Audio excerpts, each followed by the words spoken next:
Righto, here we are back at MCAL for another beautiful little car.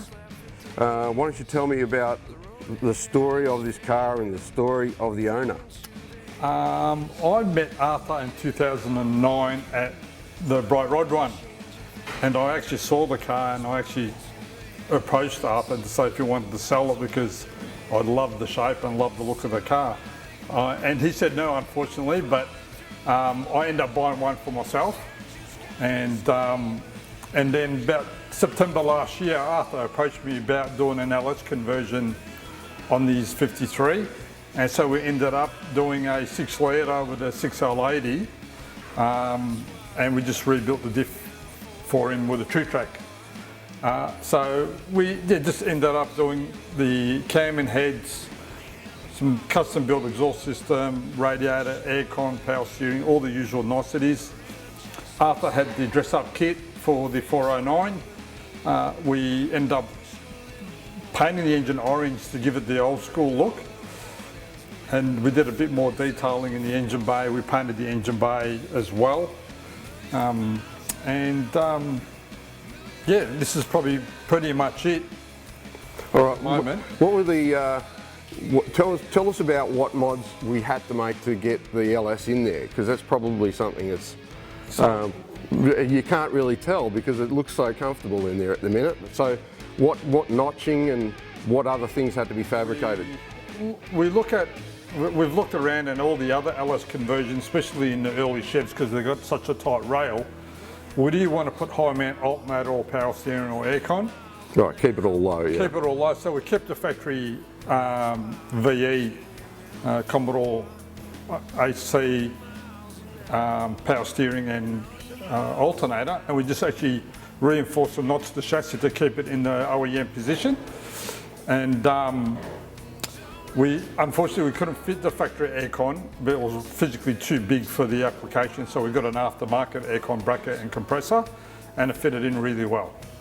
Right, so custom pipes like from front to back, and the passenger side header is just off the shelf. Yep. We just modified the driver's side, which is the left side because it's the left hook, to give us clearance for the steering shaft. But from there backwards, it's all custom made, hand built. Exhaust system. We didn't put a balance pipe in it or an X pipe in it because we wanted that old school bark and sound. And we put the actual exhaust tips through the rear centre of the bar instead of hanging out from underneath. That gave us the more clearance, and because it's on airbags, it actually looks really good and it won't scrape the exhaust system at all. So yeah, tell us about the airbag setup. So it's just a standard install for bags on these Pretty things? Much standard install, Jag front end, just the Jag bracket kit you can buy from Airride. Same thing with the rear end. The car was bagged originally.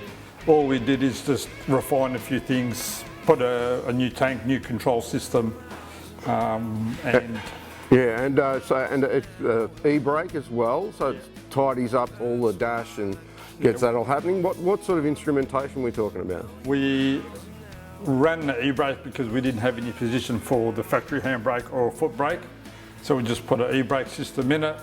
It's got a full Dakota digital dash to run in kilometres and Celsius, not Fahrenheit, just to give us what us Aussies like, understand. You know what I mean? Yeah. And that's sort of basically it. We did a few tidy ups to modify the rat support panel to get the radiator in position.